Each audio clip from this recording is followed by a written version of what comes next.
Good morning all. ഇപ്പോൾ ഇന്ന് Valentine's day അല്ലേ. അപ്പോൾ ഇന്ന് വാലൻറ്റൈൻസ് ഡേ ആയിട്ട് ഇപ്പോൾ ചെറിയൊരു വ്ളോഗ് എടുക്കാമെന്ന് വിചാരിച്ചു. അപ്പോൾ രാവിലെ കെട്ടിയവനുമായിട്ട് ചെറിയ റീൽസൊക്കെ ചെയ്തു. പൈസ കാണിച്ചതുള്ളൂ കേട്ടോ, തന്നൊന്നുമില്ല, റീൽസ് എടുക്കാൻ വേണ്ടി മാത്രമേ തന്നുള്ളൂ. ഇതായിരുന്നു ഇന്നത്തെ ബ്രേക്ക്ഫാസ്റ്റ്. റബറി, രസഗുള, ആലു ജോൽ എന്നാണ് ഇവിടെ പറയുന്നത്, പിന്നെ പൂരി, പിന്നെ ജിലേബി. നല്ല കോമ്പിനേഷനാണ് കേട്ടോ, പറയാതിരിക്കാൻ പറ്റത്തില്ല. നിങ്ങളെപ്പോഴെങ്കിലുമൊക്കെ ഒന്ന് ടേസ്റ്റ് ചെയ്ത് നോക്കുക. റബറിയുടെ കൂടെ അത് തൈര് പോലത്തെ ഒരു ടേസ്റ്റ്, നല്ല രുചിയാണ്.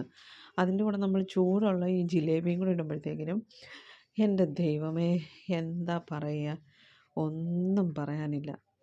ഇടയ്ക്കൊന്ന് ട്രൈ ചെയ്ത് നോക്കുന്ന വളരെ നല്ലതാണ് കേട്ടോ.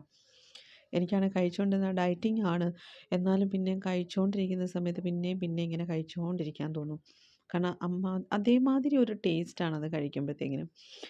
എങ്കിലും കുഴപ്പമില്ല. ഞാൻ വാലൻറ്റൈൻ ഡേയുടെ അന്ന് തന്നെയാണ് ഞങ്ങളുടെ മാരേജ് ആനിവേഴ്സറി.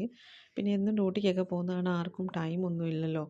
അപ്പോൾ ഇന്നൊരു വ്ളോഗ് എടുക്കാമെന്ന് വിചാരിച്ചു, അങ്ങനെ എടുത്തതാണ്. ഇപ്പോൾ ഉച്ചക്കത്തേക്കിനൊന്നും കഴിച്ചില്ല, കാരണം ഒരു സാലഡാക്കി. ഇത് നമ്മുടെ ബ്ലൂബെറി, സ്ട്രോബെറി, പിന്നെ തൈരെല്ലാം കൂടെ മിക്സ് ചെയ്തൊരു സലാഡ് പോലത്തെയാണ്. നല്ല നല്ല ടേസ്റ്റാണ് കഴിക്കാൻ. ഡയറ്റൊക്കെ ചെയ്യുന്നവർക്ക് നല്ല ഡൈജഷനായിട്ട് പറ്റിയതാണ്. പിന്നെ ഞങ്ങൾ ഇന്ന് പ്രത്യേകമായിട്ട് വെച്ചതെന്ന് പറഞ്ഞാൽ വെജിറ്റബിൾ ബിരിയാണിയാണ്. പക്ഷേ കാരണം എന്ന് വെച്ചാൽ, കാരണം റിലേറ്റീവ്സ് എല്ലാവരും വെജിറ്റേറിയൻസാണ്. അപ്പോൾ അവർക്ക് വേണ്ടിയിട്ടാണ് ഞങ്ങളത് ശരിയാക്കിയത്.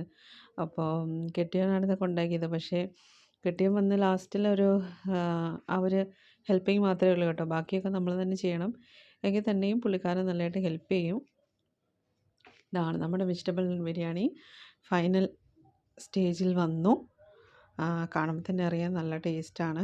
പിന്നെ അത് കഴിഞ്ഞ് റായത്ത ഉണ്ടാക്കി. റായത്ത നമ്മൾ ഈ ബൂന്തി എന്ന് പറയുന്ന ലഡു ഉണ്ടാക്കുന്നതിൻ്റെ അതിൻ്റെ ഇച്ചിരി വലിയ സൈസ് ഇവിടെ കിട്ടും. അത് നമ്മൾ ഇതാണ് ആ സാധനം. അപ്പോൾ ഓൺലൈനിലൊക്കെ വാങ്ങിക്കാൻ കിട്ടും. ഇതാണ് എൻ്റെ ചെറിയൊരു ഡെക്കറേഷൻ കേട്ടോ. ഞാൻ തന്നെയാണ് ഇതെല്ലാം ചെയ്യുന്നത്.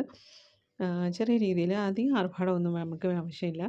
ഓഫ് കിട്ടുന്നതനുസരിച്ച് ആ ടൈം കിട്ടുന്ന കുറച്ചുള്ള ടൈമിനകത്താണ്. ഇപ്പം നിങ്ങൾ റിലേറ്റീവ്സൊക്കെ വന്നു.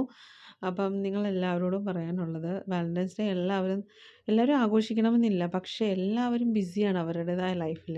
ഇതാണ് ഞങ്ങളുടെ ഫൈനൽ ലുക്ക്. അപ്പോൾ എല്ലാവരും അതനുസരിച്ച് സമയം കിട്ടുന്ന പോലെ ഫാമിലി എടുത്ത് ചിലവഴിക്കുക. അപ്പം ഒന്നും ചെയ്യാൻ പറ്റിയില്ലെങ്കിലും എന്തെങ്കിലും ഒരു സന്തോഷം എല്ലാവരും അങ്ങോട്ടും ഇങ്ങോട്ടും തമ്മിൽ ഷെയർ ചെയ്യുക. Bye bye. അപ്പോൾ ഇത്രയേ ഉള്ളൂ.